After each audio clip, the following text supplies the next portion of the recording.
One of us committed the crime. One of us did not. One of us will be banished from the safe zone, while one of us will live. We are the entertainment of tonight's live show, with deadly consequences. Except, it's not really up to us to decide who lives. It's up to the community. Using the evidence brought against us tonight, one of us will be deemed guilty, while the other liberated. A case of mystery and betrayal. They won't listen to either of us. Murder has always been considered the worst crime to commit throughout history, but more now than ever. With our dwindling numbers, every person counts. You'd think it would be the other way. Once the planet was overpopulated, now we hide from our predators who have hunted us down.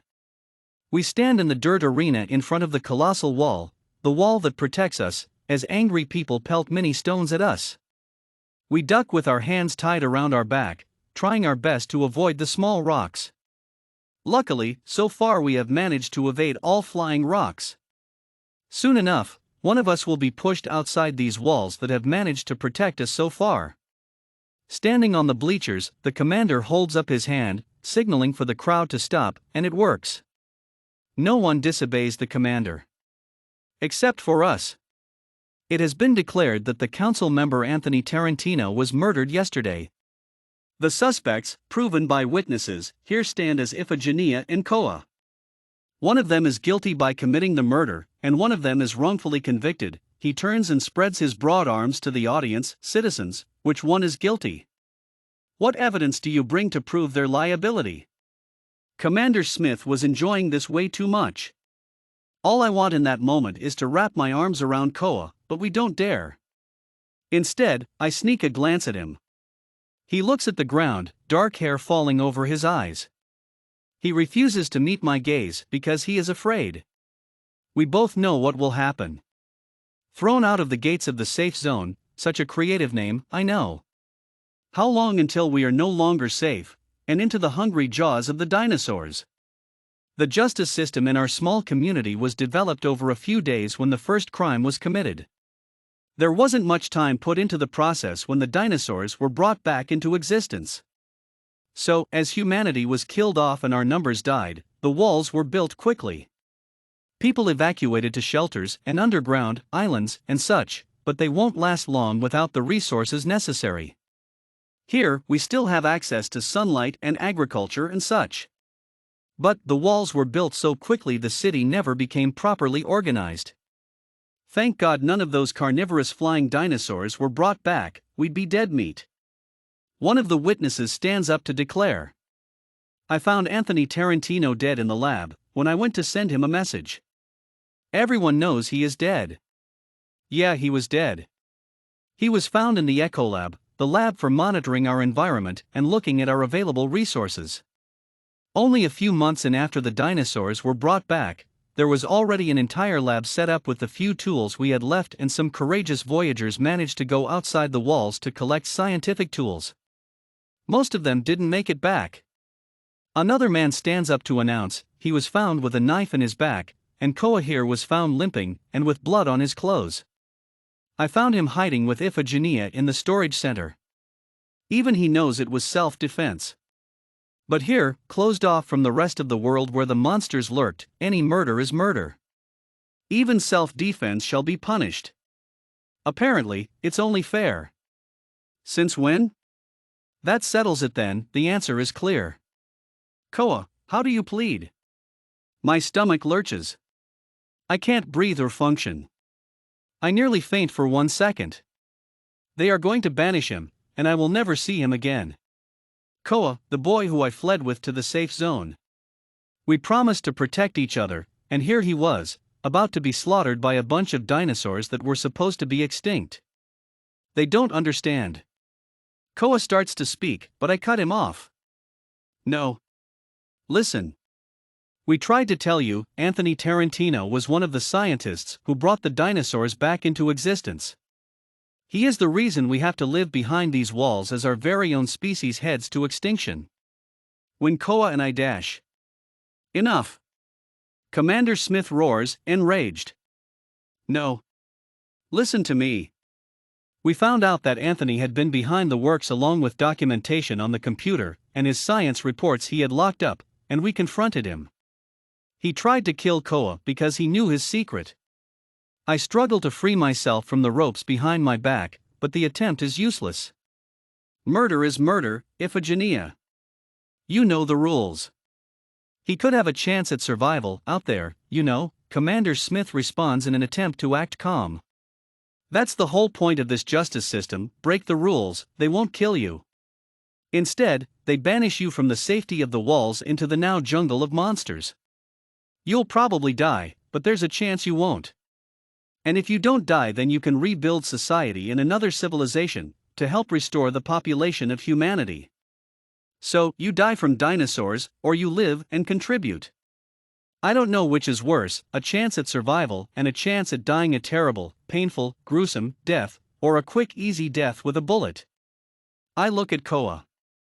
He finally looks back at me, remorseful, and his eyes well up with tears. It's the first time I've ever seen him cry.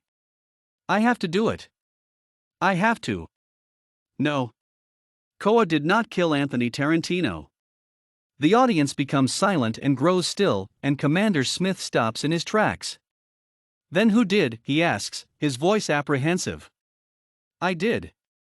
The crowd erupts into angry shouts, but I can't hear anything. Instead, I look at Koa, who is now sobbing and running over to me with his hands tied. He risks getting shot down for me. I was protecting him. Anthony Tarantino, the man who started this madness, was trying to kill Koa. Commander Smith's face grows to an intense shade of red, as if he will explode at any moment. Iphigenia.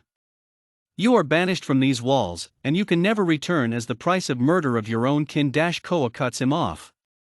No. Banish me instead. Please. Let her live. I will go instead. I scream, but the Commander Smith yells over me. That is not how the rules of this society works. Iphigenia is now forbidden to set foot to the land behind the walls once she leaves. You, Koa, will stay here. Now I'm sobbing, collapsing to my knees as Koa bends over me, and I lean against him. If she has to leave, then I'm going with her. Either we both die, or neither of us do, Koa says in a powerful voice. You choose. That's not how it works, we need to stick together. Humanity needs to live on, every person counts. You choose. I'm sobbing harder now. No, no, no, no. We can't both die. He has to live for me.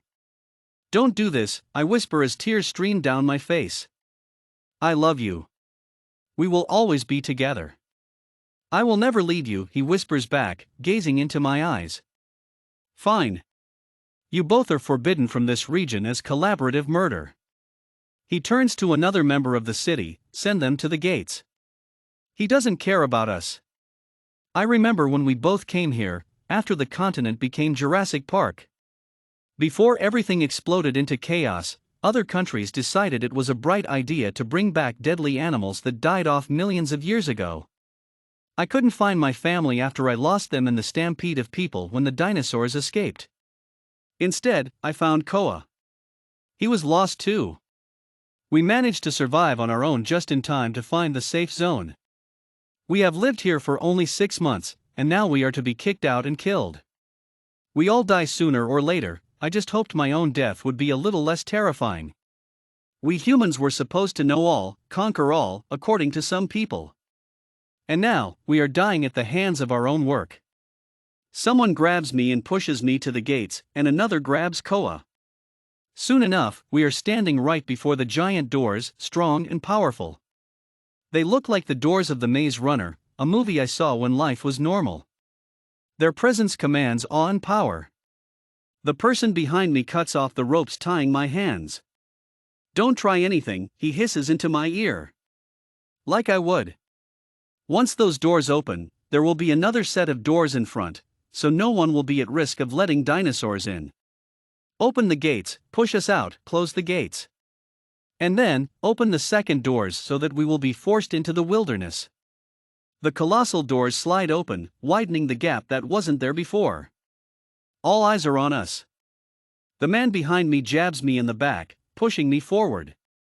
We take a step forward, and then another. Koa grabs my hand, and I look at him. We will have to do this together. One more step, and then another. We're in front of the walls now, and they close loudly and slowly. We are inside the area before we are released into the wild, the sides interconnecting with the next set of doors before us. They open. Breathe in, breathe out into the jaws of a hungry dinosaur. A few more steps. We can do it. The mammoth doors close painfully slow once again, and we stand before the jungle confronting us. Ever since humans went into hiding, Earth recovered from the previous damage done by humans, and life claimed what was rightfully theirs. Wildlife thrives. Long vines smother long abandoned objects, and trees cloud our view. An abundance of green hides the monsters lurking inside the forest and jungle of disaster. There's no right way to go, all we need to focus on is surviving to see the next day. Standing here calls the attention of predators. Okay, let's go. Hand in hand, we step into the forest and dangers that await us.